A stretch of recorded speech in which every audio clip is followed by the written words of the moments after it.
একটা test drive দেবো 250 সিসির যে গাড়িটা আসছে নতুন, সেটার একটা টেস্ট ড্রাইভ রিভিউ আছে। তো চিন্তা করলাম যাবোই যখন, তখন একা যাবো কেন, বন্ধুদেরকেও সাথে নিয়ে যাই।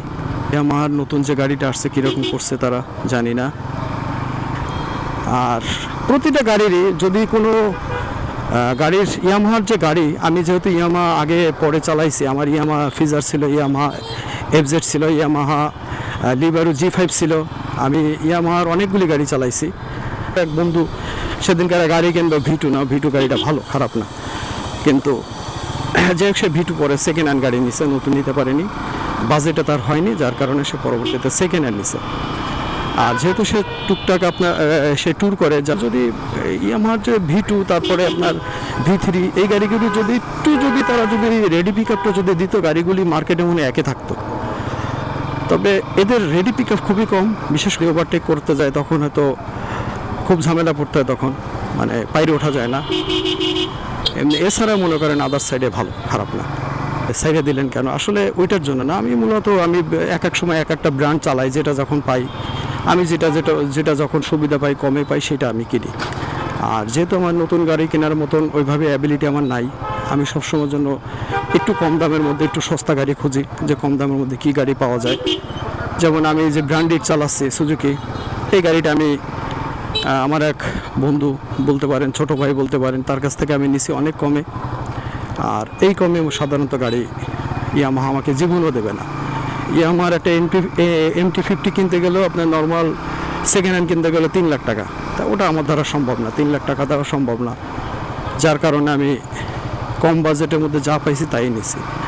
কমের মধ্যে যে গাড়িগুলি পাওয়া যায়, কম বাজেটের মধ্যে যদি গাড়ি নিয়ে আসে তাহলে আমরা কিনতে পারবো। আর নয়তো আমাদের মতন গরিব যারা আছে, গরিব বাইকার যারা আছে, তাদের ওই সেকেন্ড হ্যান্ড গাড়ি খুঁজতে হবে, খুঁজে কিনতে হবে, এছাড়া আর কিছুই করার নাই। আজকে টেস্ট ড্রাইভটা দিছে হলো ওনাদের যে শোরুমটা আছে এবং সার্ভিস সেন্টার আছে ইয়ামাহার, সেইখানে। এটা হলো গল্লামারি এবং সোনাডাঙ্গা রোড, তার মাঝামাঝি। এই যে সামনে দেখেন ওই যে 22 তলা দেখা যাচ্ছে, 22 তলার পরেই কিছু দূর যেয়ে গিয়ে ওনাদের শোরুম আর কি। আর ছোটোখাটো একটা চ্যানেল ভাই, আমি ছোট চ্যানেলের মানে মালিক বলবো না, মালিক আপনারা। যদি আপনারা আমাকে সাবস্ক্রাইব না করেন, সাপোর্ট যদি না করেন, তাহলে আমি জীবন ওই চ্যানেল চালাইতে পারবো না। আপনাদের সাপোর্ট লাগবে, আমার সব কিছুই লাগবে, যার জন্য আমি মনে করি আপনারা এই মূল মালিক এই চ্যানেলের। আপনাদের দোয়ায় আসি ভালো, আলহামদুলিল্লাহ। এটা হলো ওদের টেস্ট ড্রাইভের অফিস কোর্সনটা। ওকে বন্ধুরা, এফজেড 250 সিসি যেটা নতুন বাইর করছে, সেই গাড়িটা বাধ্যতামূলক সেফটি গার্ড পড়তে হবে। ফিয়ামানিল্লাহ। এটার গাড়ির পাওয়ার আসলে কীরকম হবে এটা জানি না, যেহেতু এটা ফাঁকা আছে। একটু টার্ন দেবো, একটু পুশ করব, নিউট্রাল।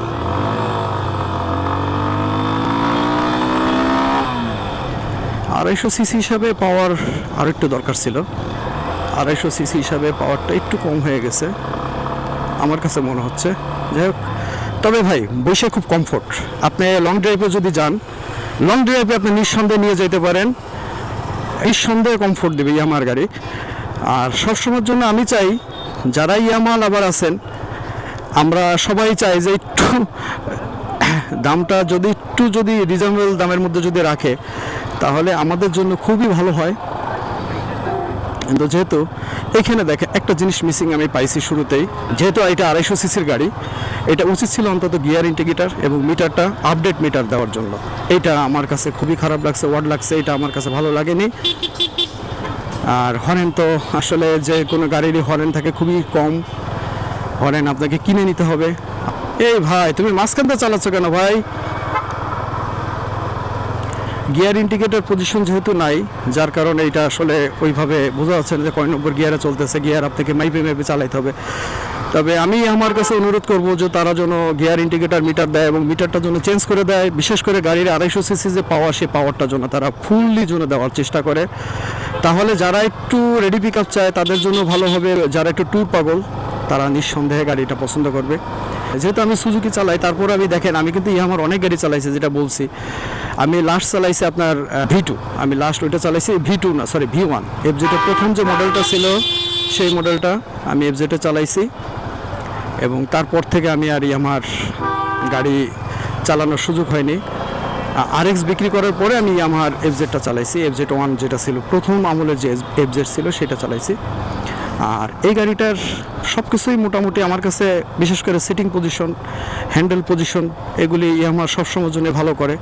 ইয়ামাহার যারা কর্তৃপক্ষ যারা আছে তারা আমরা বলবো যে আপনারা দামটা রিজনেবল মধ্যে আনেন, আর বিশেষ করে এটার মিটারটা এটা আপনারা চেঞ্জ করার ব্যবস্থা করেন, তাহলে দেখতে সুন্দর লাগবে। একটা 250 সিসির গাড়ি, যাতে একটা পাওয়ারওয়ালা গাড়ি, যাতে আমরা যেন বুঝতে পারি যে না এটা গাড়ির পুশ করতেছি। এটা যদি অন্তত R15 এর মিটারটাও দেওয়া হতো তাহলে গাড়িটা আসলে খুব ভালো হতো। আর নিঃসন্দেহে এর সকার, এর সেকশন মারাত্মক ভাই। আমি এই যে কেবল বিট মারলাম, মানে এত স্মুথভাবে পড়লো, যেটা আমার জন্য ভালো লাগছে আর কি। আমার সাথে আমি তো আগেই বলছি যে ইয়ামাহা যদি লং ট্যুর করেন তাহলে ইয়ামাহা নিতে পারেন নিঃসন্দেহে। আমি কিন্তু সুজুকি চালাই, কিন্তু তারপর আমার কোনো বন্ধু কেউ যদি বলে যে কী গাড়ি কিনবো, আমি কিন্তু সবার আগে সাজেস্ট করি ইয়ামাহা, যে ইয়ামাহা কেনেন, ইয়ামাহার গাড়ি নিঃসন্দেহে ভালো, ইয়ামাহা নিতে পারেন। তো যাই হোক, আমি সাজেস্ট করবো যে ইয়ামাহার লাভার যারা আছেন তাদের সবার পক্ষ থেকে আমি বলবো, আমিও একজন ইয়ামাহার লাভার, পক্ষ যারাই আছে তাদের সকলকে ধন্যবাদ। এবং আমি চাই সকলেই যেন আমরা যেন ভালো থাকি, ভালোভাবে সেফটি নিয়ে রাইড করি।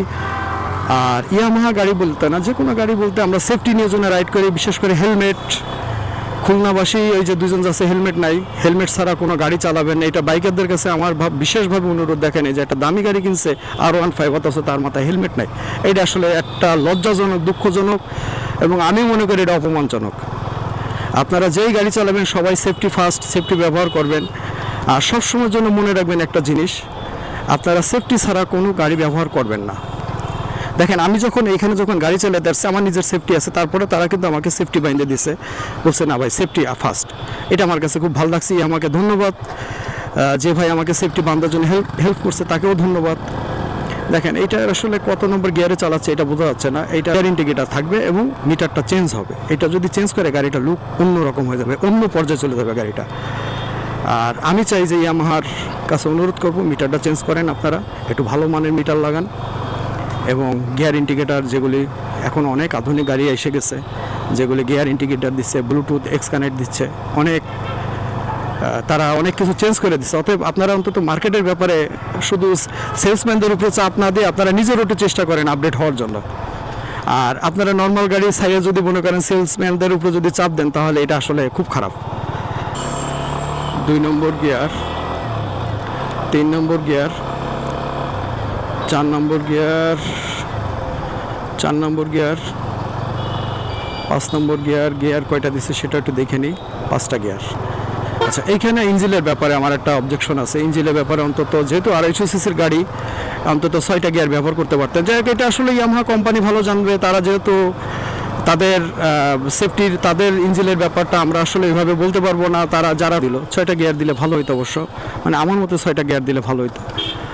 যাই হোক, আমি আর বেশি দূর যাবো না, এখান থেকে ঘুরিয়ে দেবো।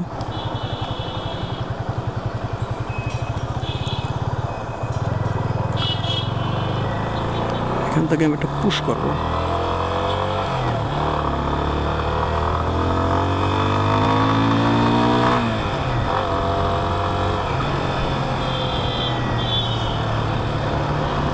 আমার যেটা কমপ্লেন থাকে আসলে যে তাদের রেডি পিক আপটা, এটা আসলে একটু মেলা কম। আমি চাই রেডি পিক আপটা আরও ভালো করুক। এবং ইয়ামাহার সকার নিঃসন্দেহে ভালো, এদের সেকশন নিঃসন্দেহে ভালো, এদের পিছনে যে ডাম্পারটা ব্যবহার করে খুব উন্নত মানের ডাম্পার।